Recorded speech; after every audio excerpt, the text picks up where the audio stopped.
Hello, everyone. It is Jessica here from Sensoriam. Welcome to one of our wonderful series, which is called Founder.I.Am, where we get to learn a little bit more about the wonderful people and perfumers behind the brands in our natural perfume collective.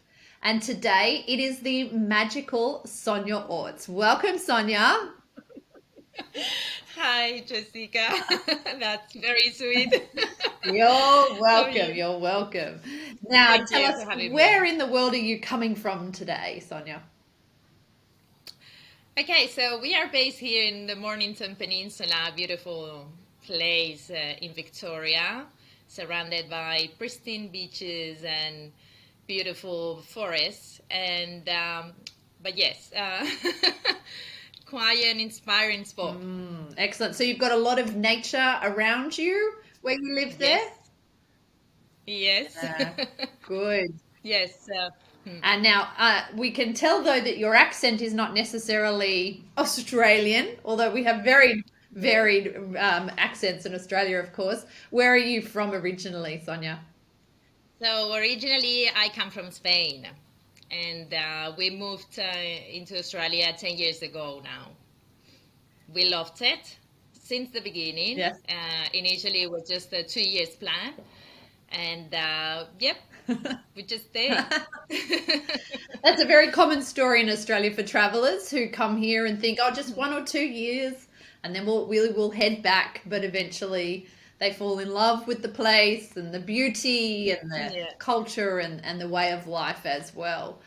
Um, Yes. And the people for me is the most important thing mm, because at the end of the day, I mean, of course, nature and the surroundings are fabulous and that was for me a big point because I was looking to change because I was living in a big city mm, back in Spain and what I wanted was to move to another country where there was more nature around me. I mm, wanted to change a little bit that lifestyle mm, from the city to more to a countryside mhm, and that was just perfect here for the people. For me, it's still the most important point because at the end of the day, this is the salt and pepper of life. mm. Is your friends or your family, the people you share the moments, special moments in your life on your everyday as well. For sure. Now, I was having a little look around on your site before this, and there's a beautiful quote that you have written, and I'm going to read it out for us to learn a little bit more about what inspires you and what perfume is for you as well. So you say, every product I craft is a melody, a love song expressing my passion, a whisper telling my story, a magical potion bringing to you my Spanish alchemy.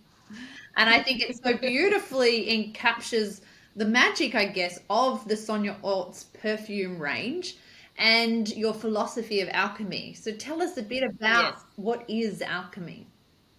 Yes. So, okay. So alchemy is a massive topic, not something that you can, explain just in a sentence. But certainly that sentence defines pretty much what's alchemy for me. Alchemy, it's like a living being. It's something that evolves, and with every alchemist. So the alchemy of each alchemist is different Mm, because we explore different processes, different ways, different things, mm, and yeah. So it's part of my love for plants and for natural things, and that's what where my alchemy is based on. It's not like the kind of Harry Potter thing that everybody thinks about. And that was actually the beginnings of alchemy. The beginnings of alchemy, contrary to what people think, it wasn't the fact of a bunch of guys who wanted to transform any metal into yeah. gold. That wasn't the main goal.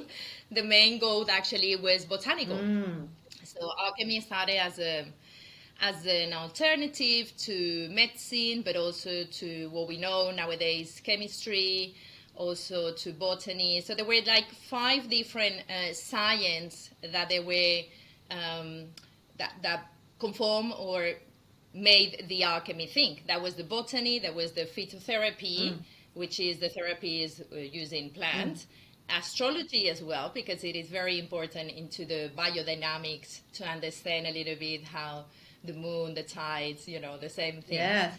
And the forces, the cosmic forces. Also, you need to have a knowledge on cosmetics, and that means on making ointments and creams and all those things, and medicine. You need to understand what's happening on your body to be able to, come up with that little potion that's going to make you feel better. Uh-huh.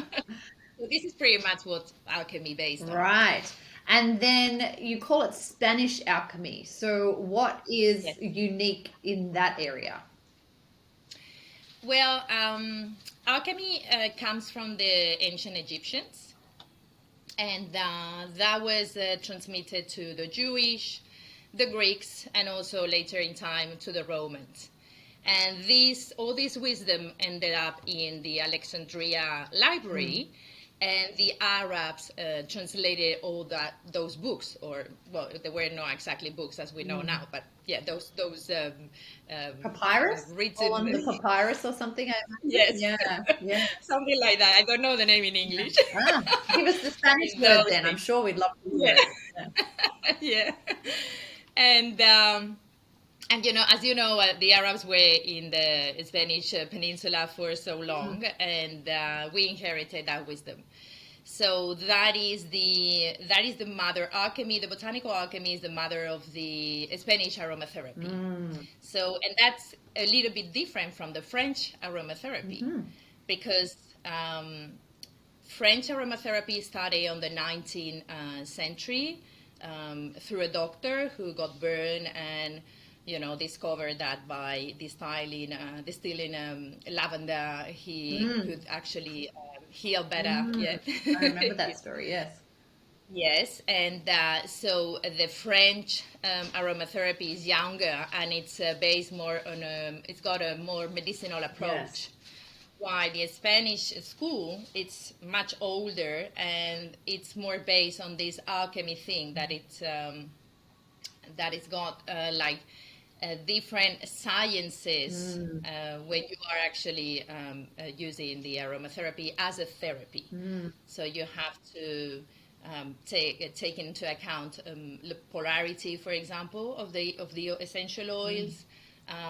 Also, you need to understand when you are creating a synergy or a blend, you have to have a purpose. You don't just create something for nothing.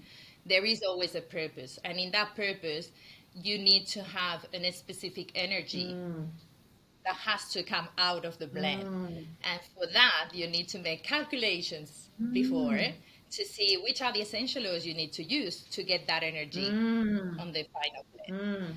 So it's a different approach. Very different, actually. Wow.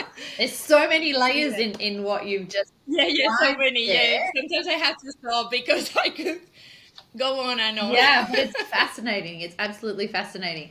So let's first of all look at that idea of the energy of the Yes. essential oils, and then the energy of the intention behind what you want to Yes. make in the first place, and then the eventual energy of what ends up in a bottle.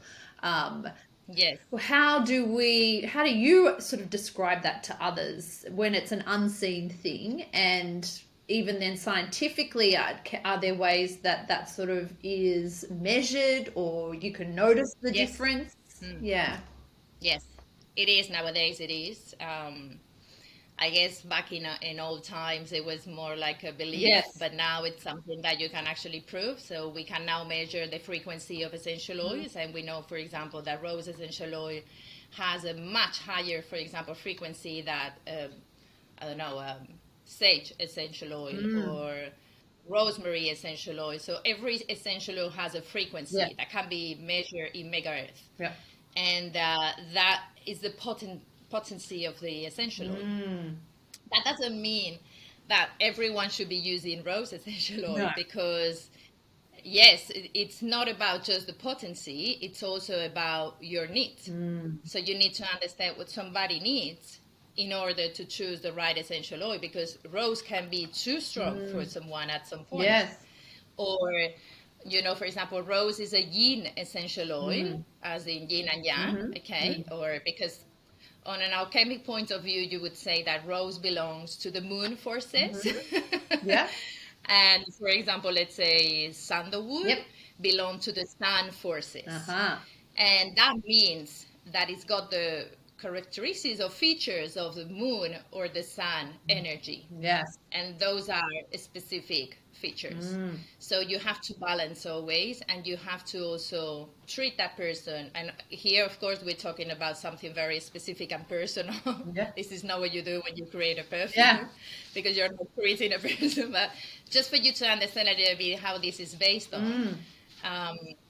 You need to understand that how much potency that person needs, and what type of energy or polarity that person needs to treat whatever this person wants to treat, because it could be emotional, it could be physical, it could be even on a more etherical Yes. level. Yes.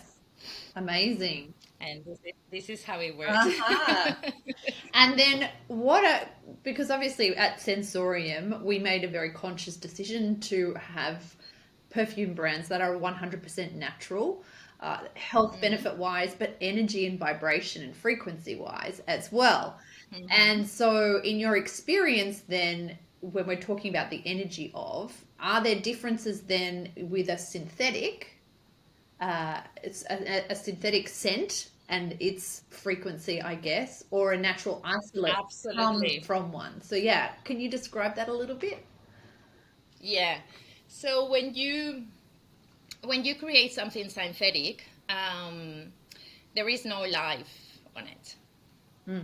It's always the same. This is why you can repeat as much as you like. It's always going to be the same scent, the same amount, the same look. Yeah. It doesn't change it, the color, whatever, the texture, everything is always going to be the same, because there is no life. It's something that is absolutely artificial. There's also a bad side effect out of it. We can talk if you want later. Yes, yes. But just let's focus on the difference. And with a natural essential oil and a synthetic oil. An essential oil, and especially because some brands actually, some of the more than brands, the distillery that distill, you say distill or distill, I'm never sure. Yeah, the distill the oil. Yeah. Some of them they follow biodynamic processes in order to collect, harvest, sow the plant, everything, and that makes their essential oils even more potent and more interesting in terms of using them.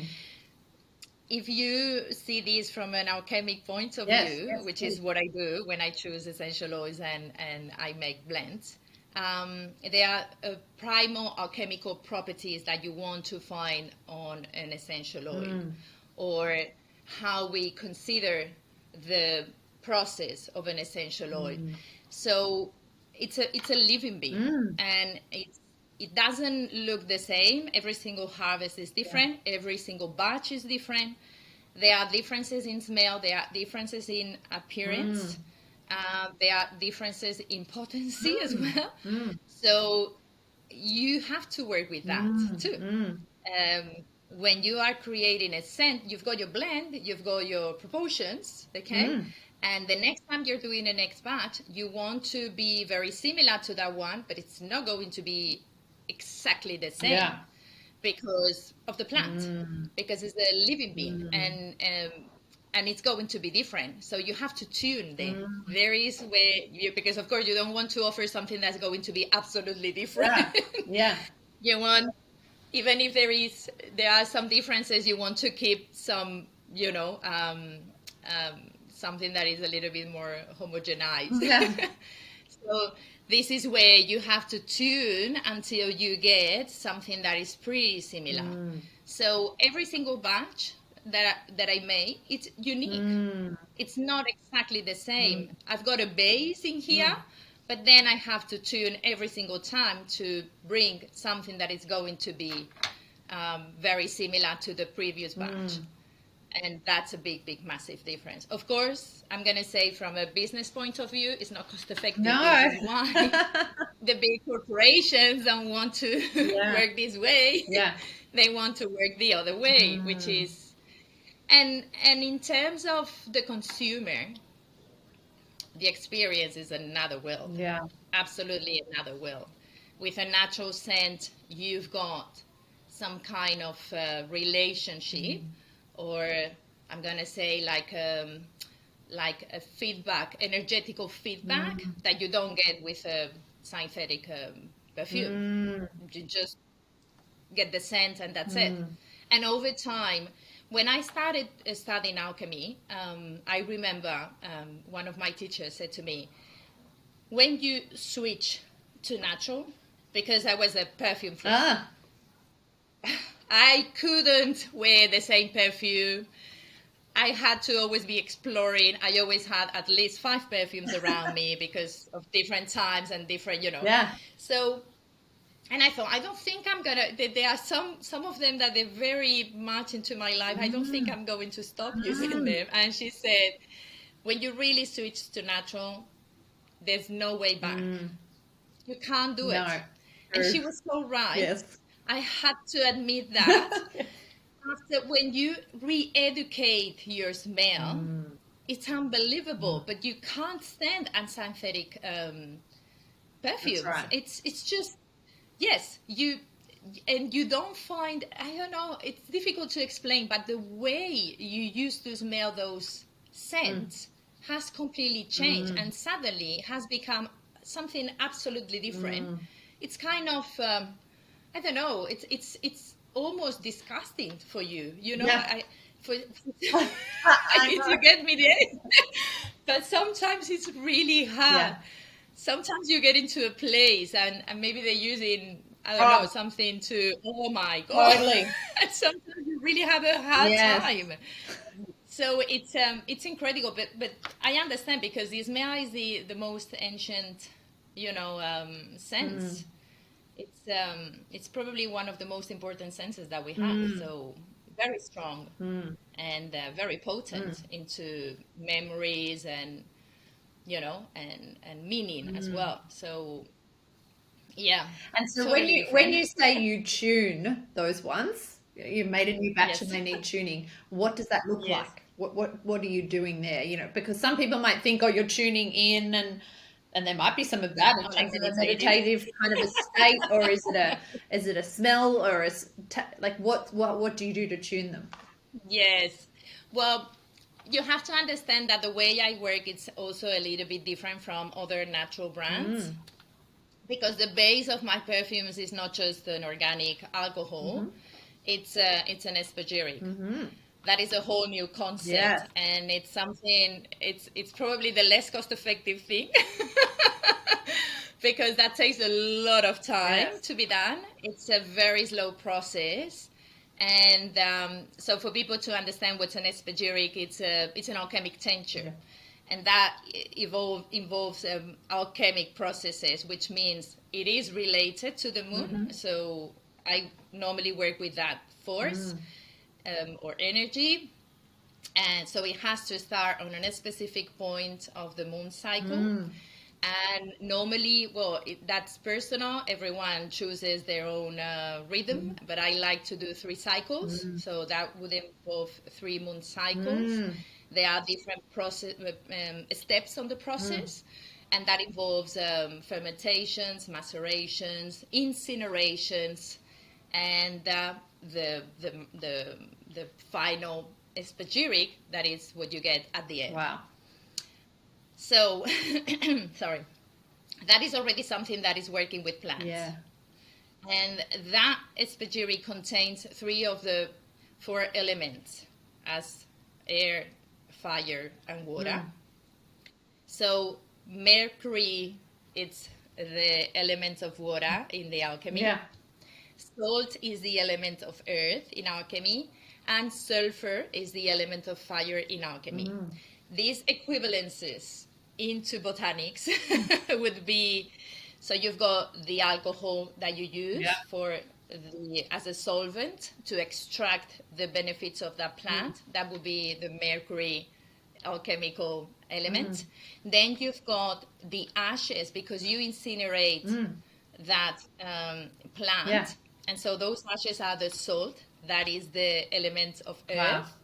And then you have the final volatile essence of the plant, that would be the element of fire or sulfur, from an alchemic point of view. And with that, you get the spagyric. That is a spagyric. So it's a very long process. When you, on top of that, that is the base. Yeah. On top of that, you add the blend of your synergy of essential oils. Yes. Okay. Yes. So if normally those essential oils are going to be different from one batch to the other, imagine when you also blend that into another potion. Yes. That is also based on a plant and is also going to be different from one batch to the other. Yeah. So when I say tuning, I mean using my senses. Yeah. So I smell, and I may change the amount of essential oils or specific essential oils until I get something that is pretty similar to the previous batch. So it's that kind of tuning. Wow. Lots of work, I know. Now, I know. obviously, when you're creating something bespoke for someone, that process would be then very personalized. When you were coming Yes. up with your range, you know, your I've got them here actually, the range of Sonia Orts from 1 to 5. What process did you go through there to decide on those? Well, I don't know, but I thought that from the beginning that I wanted to bring 5 different fragrances Yes. to start Yes. with. Why 5? Yeah. I don't know, but I think it's a magical number. Yeah. And then the process for me, well, it's been a little bit different for each of them, but the general process would be, when I create a fragrance, I work from an alchemic point of view. So the first thing for me is to have a purpose. Yes. So why I'm creating this fragrance, what's the purpose of this fragrance? What is the type of feeling, emotion, and state of mind that I want to create into the person who's going to use this? Knowing that we are all different and that's going to be a different experience for each of us. So for me, it's like, and I think I've got somewhere as well that written, it's like, this is like an open book. Every fragrance is like an open book where I just start outlining a story. Okay? So each of them has a story or a background. My number 1 is not just based on the recipe of the first perfume of history, which was based on an alchemic tincture. Yeah. But also because it's been my number 1 alchemic perfume that I've been using since I started studying alchemy. Yeah. And have been using that potion for years and years and years. And for me, it's like a basic. It's like a staple. So, and each of them has a story. My number 2, for example, was because I wanted to bring to Australia the essence of the Mediterranean. I come from a coastal city that it's on the Mediterranean side. And there are some things, even if you go to France or Italy, or, you know, like we've got our different traditions and things, but in the Mediterranean, we all share something. And I think what we share is related to the plants that they are native of that area. So I wanted to bring a perfume who had those, kind of moments of being in the Mediterranean on summer. Yes. And that was pretty much the story behind number 2. Number 3, I mean, I can't go on. Oh, no. If you want me to. No, I've got them all here at the same time. So, Okay. yes. So number 3, it's got to do with, before coming to Australia, we were living a year in Oxford. And during that year, I immersed myself into Alice in Wonderland. I Wow. mean, all the books, yeah, Yeah. and the places and everything. But Alice was a big thing because when I was little, when I was a kid, it wasn't one of my favorite Mm. tales, But since I was living there and I could actually have a taste of the actual, um, there's something in that place where you can live Alice in Yeah. Wonderland as an Yeah. experience. And I changed my mind so much. And there was this place that was called the Mad Hat. Uh-huh. Oh, the Manhattan, Yeah. sorry. Yeah. It was a cafe. Wow. I used to go there almost every day and have the cake of the day and a tea. And I wanted to bring something that was representing that because probably from the whole story of Alice in Wonderland, my favorite part of it is the tea party. That's my favorite Most people, part. that's their favorite part. Yeah. Yes. So I wanted to create a perfume that was going to Yeah. represent that tea party. Beautiful. So a little bit of the flowers, Yeah. and I don't know, well, depends of course on which movie or which cartoon you've seen, but there's always that kind of white powder flowers, Mm.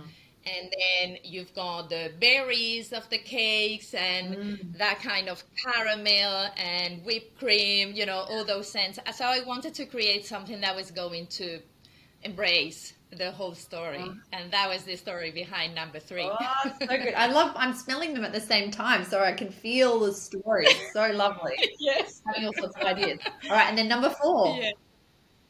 Number four. And number four came a year later because I had to stop, of course, because as I said, it's a very long process Yeah. and it's got a lot of investment in everything, not Yeah. just the money, of course, that that represents, but also the time that it takes every single one. Yes. I wanted to create another floral because my only floral was number three, and that was very specific for people who like that kind of Yes. smell. It's very, very Yeah. specific. So I wanted to create something that what I had in my mind, I'm a very visual person. So I always have like pictures in my mind when I'm creating a story. Yeah. And it was this kind of woman from the 50s, kind of like Grace Kelly on the, what's the name in English of that movie? The Window or the Hitchcock movie. Oh, And yes, James Stewart. yeah, I can't. And he's witnessing Yeah. I can't remember the name, Yeah. sorry, in English. But anyway, I had that movie on my mind, and I had, her femininity and that kind of, those dresses that they were wearing. Yes. But also, I had another background of, I wanted to do something more Australian. And I just went recently when I was creating this scent to the north, Early Beach. Well, I was in Hamilton Island, but that doesn't matter because it's the same. Yeah. And the frangipani was in bloom, absolutely incredible. I mean, the smell, and the mangoes and Wow. Yes. everything that is tropical. And I thought I have to put those things all together Mm. and create a very utterly feminine fragrance. Yes. So that's what's about. It's about the fruit, and it's about also those kind of tropical, floral scents. And that was the story behind number four. I love it. Yes, I can get the fruit and the flowers in there. So lovely. And then number 5. And it's literal. Yeah. It is literal. So people need to understand, but when I'm saying there's mangoes in there, there's mangoes in there. And so, Literally. as in you actually have created your own mango essential oil from the mango? So I use mango in the Spagyric. Yes, right. So mango is one of the plants that it's present in the Spagyric. Yeah. Another fruit that is present on the Spagyric is it's peach. Yeah. Yeah. Yeah. It's so pretty. I've got a video in my website. I just took a video when I was actually doing a batch of number 4, where I took a video doing some of the Spagyrics because people Yeah. wanted to see a little bit more about that. So I made some videos about doing the Spagyrics. Great. And you can actually see. So, peony, for example, you can't find essential oils, peony essential oil. Yeah. It's non-existent. Okay. So when there is peony on a fragrance, whether it is a natural aroma molecule, I'm going to say, or is synthetic, or you've used the peony as an extract. Yeah. So like what I'm doing. Yes. So an Spagyric is an extract. Yes. So, and I like, for example, for number 4, I like to use coral peonies. So every single peony has a different smell as well. So you have to choose which one you want to use. And so you can go on the website and watch the video of number 4, how it's made number 4, and then you're going to see a little bit the process. Right. Yeah. How that becomes yeah. We'll put the link under here as well to it, so people, if they watch this, then they can link off and go and watch it. I know I'll go and have a look at that. That's for sure. And so then tell us. Those are under behind the scenes. Oh, yeah, I love it. And then tell us about number 5. And number 5, it's something that I haven't made yet. It's one of my dream trips, which is Japan. Yes. So, yes, I wanted to go to Japan, and I thought, you know what? I can't do it right now. Yeah. So I'm going to create a trip to Japan just from here. And that was what I did. So I just did some research about, the plants and the things that you could find on a Japanese forest. I watched several docos, yes, to get a little bit more familiar with the plants and the trees and, the scents that you could find. And I just sit down and I started to, come up with this blend of yuzu and hinoki and a heart of white lotus. And it's actually funny because I've got 3 Japanese clients, and when they purchase, because of the name, of course, I send them an email and I ask them, are you from Japan? And of course I say, well, I'm sorry if I'm being a little bit intrusive here. Yeah. But, I've never been to Japan, and I would like to know if this is, you're purchasing this one, and I would like to have a feedback from you and let me know if this is actually a scent that you would recognize as a Japanese scent. And I must say, 2 of them replied back to me, and they say that yes. And actually, they haven't stopped using the perfume. So, and they say that yes, that the reason they keep buying the perfume is because it reminds them like having a walk in a Japanese forest. So that was lovely. That was really nice. So good, amazing. Because that was so risky for me. Creating something out of non-experience there. And so is Japan still on the list of where you would like to go? Yes, it is. Definitely it is. Yeah. Yes. Yeah. It is. Now that we can get out and travel a little bit more these days. Yeah. Now that we've been released. Now, in terms of, obviously you were from Spain, but I think I read on your profile somewhere that originally you were in finance and you were doing finance consulting, and had almost, even though in your family there was some of that alchemy as well, and you sort of almost stepped away from that. So tell me a little bit about maybe some of the childhood memories you have of that alchemy and being around it, and why you decided to step away from it for a little while. Well, I didn't know that so the women in my family, there is a branch of the women in my family that have been practicing alchemy apparently forever and ever. And but I didn't know that was alchemy. It wasn't called alchemy at home. Okay, it was just Oh, yeah. the way you had to do things, and that's Yeah. it. And this is the recipe, and you have to do it this day and in this specific way, and But why? I was the typical child, like why? Yeah. Yes. Because this is how it is. Uh-huh. You will understand when you grow up. And that was Wow. pretty much the thing. Wow. Unfortunately, my grandmother passed away before I could learn from her. But I got those little memories, and also I've got my mother, my mother hasn't ever been interested in this kind of cosmetic side of it. She's always been more interested in the medicinal, herbal, things, Yes. like having plants and doing teas and things Yeah. like that. But she's never been interested in perfumery, or she's never been interested in Well, like you cosmetics and say, things like that. alchemy comes in different forms, right? Yes, exactly right. Yeah. And we are all different. Yeah. So that was her Yes. alchemy, and it wasn't mine. I was more like my grandmother's alchemy, Yes. but she wasn't there for me. Uh-huh. So there's a little bit of universe conspiration putting me on that alchemy school. Yes. And because I was very lucky to get in there, it was very unusual. Anyway, I just ended up there, and I started studying this, and then I thought, oh, whoa, this is the way they do things at home, and oh, this is to the way they do things at home, and suddenly everything that I was learning was the ways things were done at home. Uh-huh. And I was so surprised. Like so in my house they've been, practicing alchemy forever.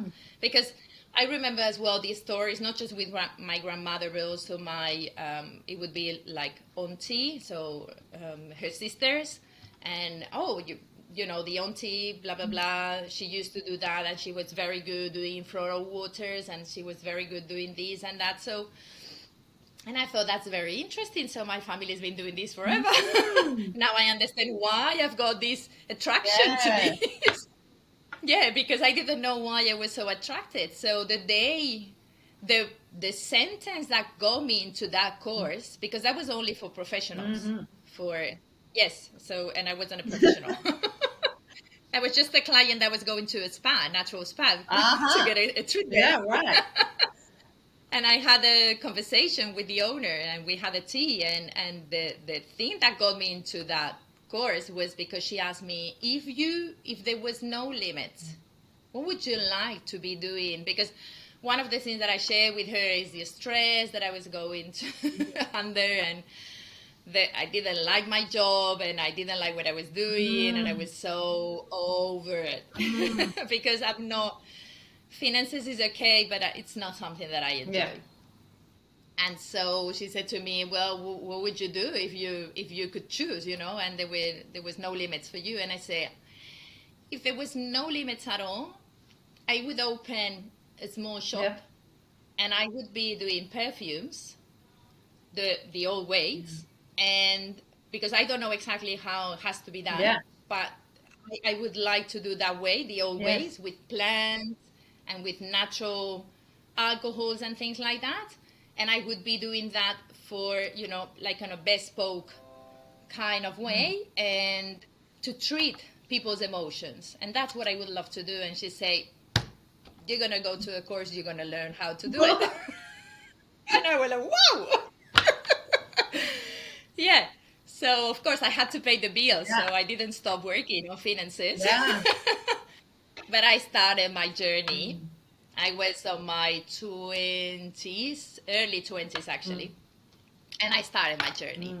And that has been a very long journey. So I couldn't leave for so long my other job, because that was the job that was paying the bills. But I started working on this on my free time, and I started treating initially family and friends, and the thing grew a little bit more, and I was doing all these potions to people, but just because I loved it. So that became a business when I came here to Australia, because once we were settled, my husband said to me, I don't see why you wouldn't just give it a go. It's your passion, it's what you've been doing forever. People like what you do. Why don't you try to make this, to become this, your business, your dream. Yeah. And that's what I'm doing. So magical, so magical. And so for the Sonia Orts brand, I guess, because it's interesting that it's your name as well as the name of the perfume range too. How does that feel was that a conscious choice to use your name and put your name on these rather than It come up with a was, different yes, entity in a way? Yeah. I know. I started calling the brand Lunamon Alchemy because I've been called Luna by my friends in Spain. Ah, okay. Not because I'm a lunatic, but because I'm a Cancer, and therefore the moon Moon. is my the region. Not planet because it's not a planet, but yes, so it's related to my horoscope. And I started calling it Luna Monalchemy, but then I changed a lot, a little bit the concept of the business as well. I wanted to not just have my brand, but also be creating things for other brands because, every single product that you bring to market, there's a lot of work and steps and investment behind it. Yes. So I was limited a little bit, but I'm unlimited in terms of creation. So I thought, well, maybe I can work for other people and I can create blends and scents for others and not just have my brand because of course my brand depends absolutely on myself. So this is why I decided to use my name just as the designer because a designer doesn't choose a name, it's the name, it's your person. You design something and that's it. So that was initially the reason why I didn't look for another brand or I just put my name on it and that's it. And the perfumes, it's number one, number two, it's as they come. They get a number.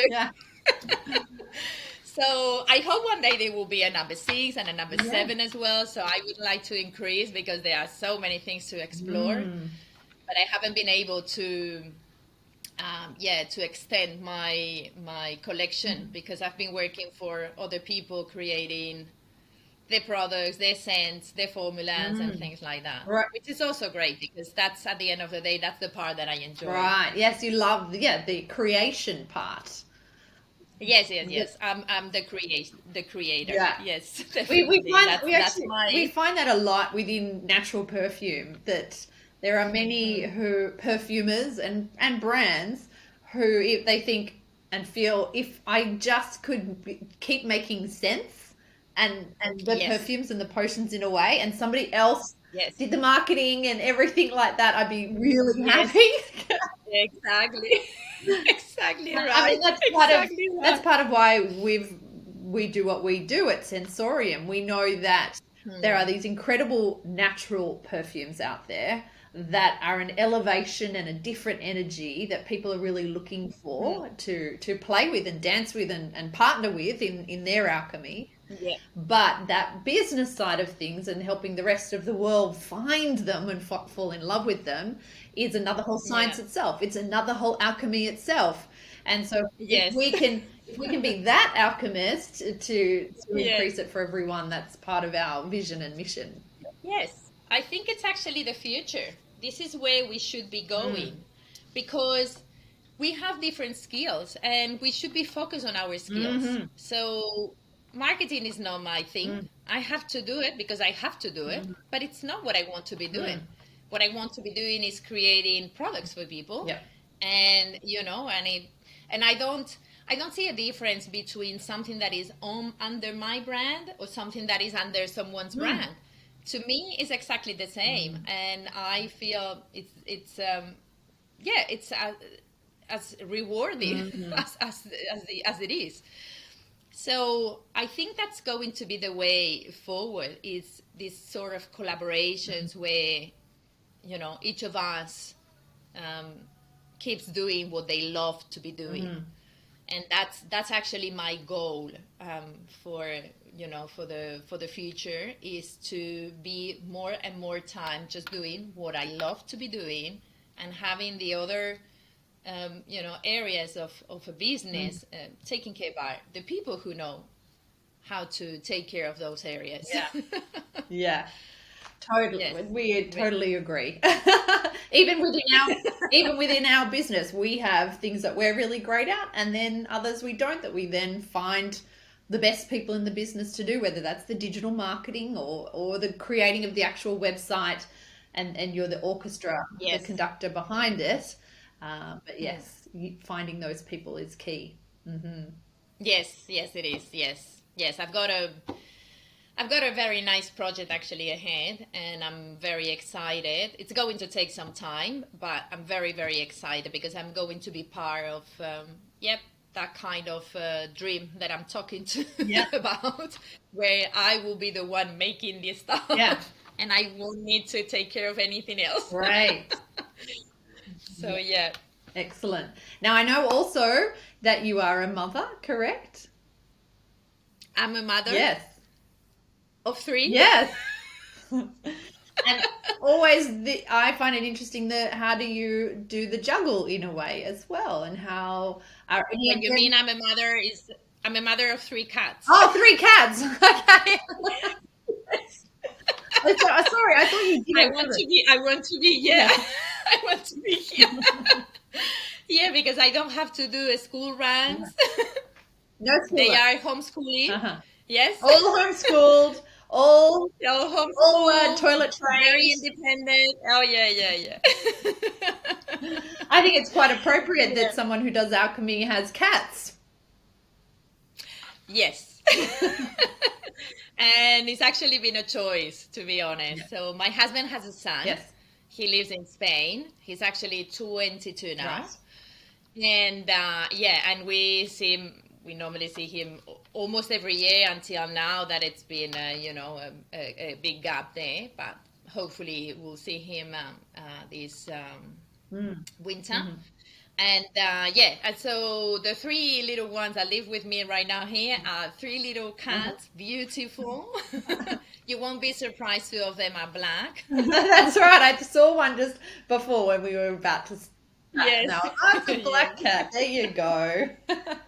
Yes, they are my total inspiration. Absolutely inspiration. Yes, they are so inspiring.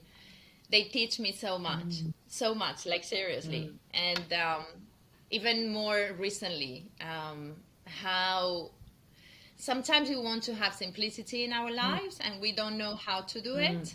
And you just need to observe your cat if you've got a cat. That's it. It's so true. And you learn. You learn. Yeah. They are the masters of minimal living and yet joyful, peaceful living.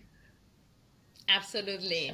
And big fighters as well. Yeah, they totally. They want something, they always find a way to get it. So they're innovative as well.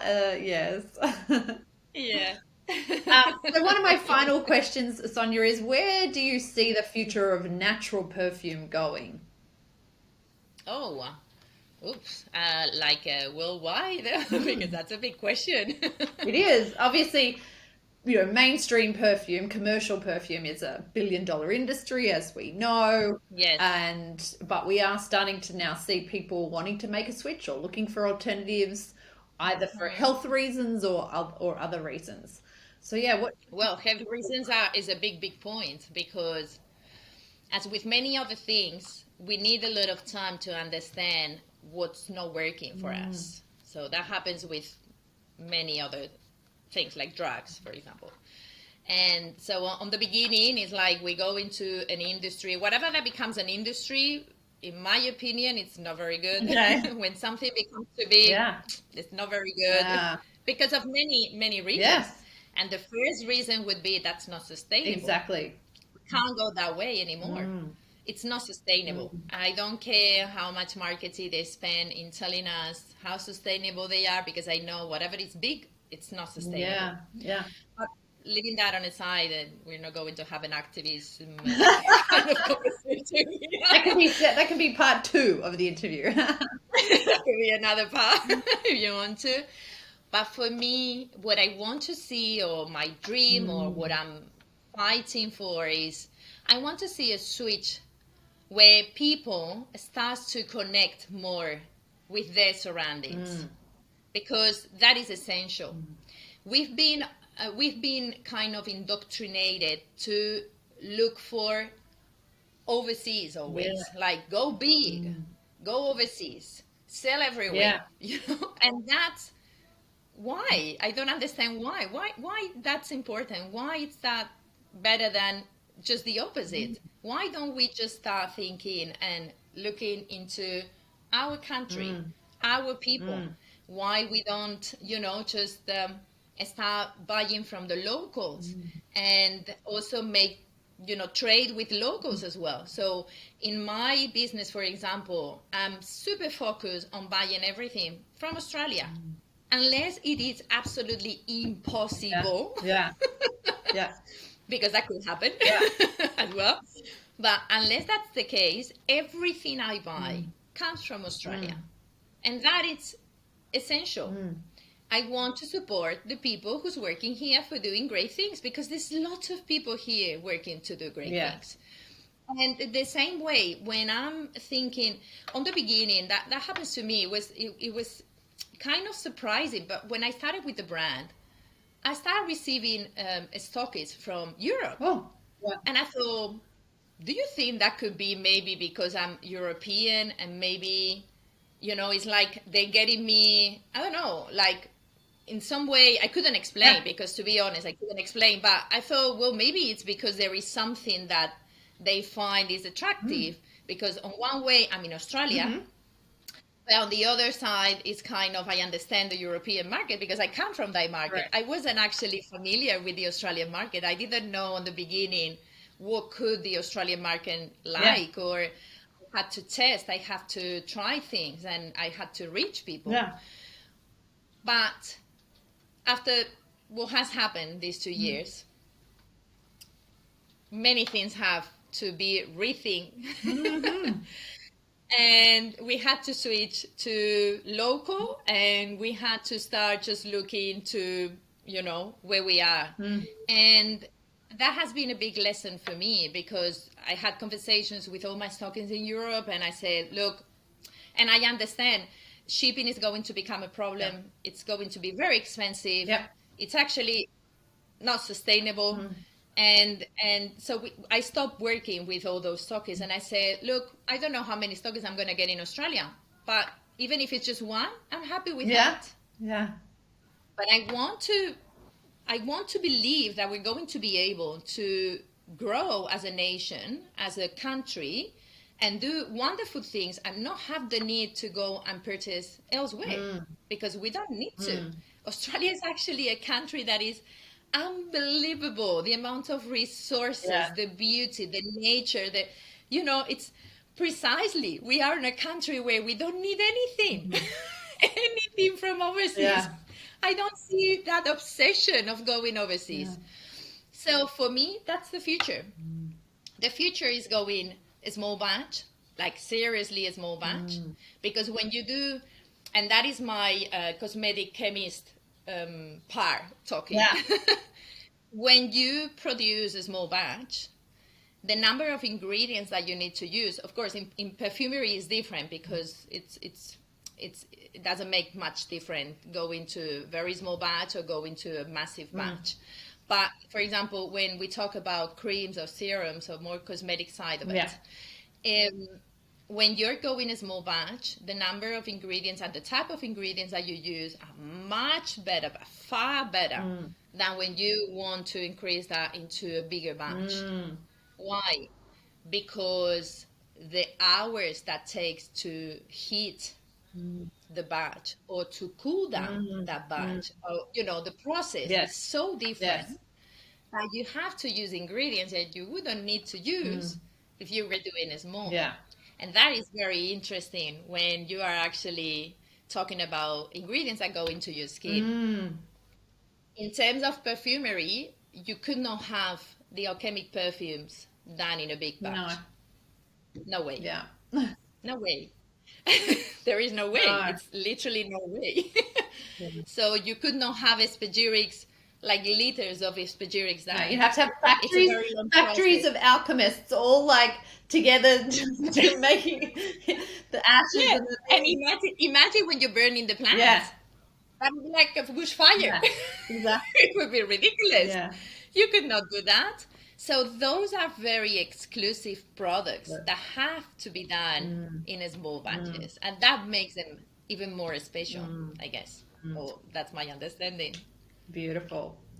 Sonia, it has been an absolute pleasure to learn from you and be inspired and to even actually start reflecting on our own alchemy ourselves in our world. Yes, Not yes. only, Well, this is what I would like people to start feeling when they use my mm, perfumes, or well, I don't want to say my perfumes. They are their perfumes when mm, they get one. mm, And as I said, I just have started. It's like I've done the draft, mhm, and now you create your yeah, story along with your perfume because it's going to evolve with you. mhm. And it's such a beautiful start, all of your perfumes here. And it's such a pleasure and an honor to have them as part of our collective and sharing them with the Thank people you. who find it. So thank you so much for your time today. Thank you. Yeah, thank you for having me and for making me part of your perfume collective because I do believe you do a great job and I love being, I mean, I couldn't be on a better place in Australia, to be honest. Yeah. I love what you do and I love how you treat and your love for perfumery. I think it's fantastic. Thank you.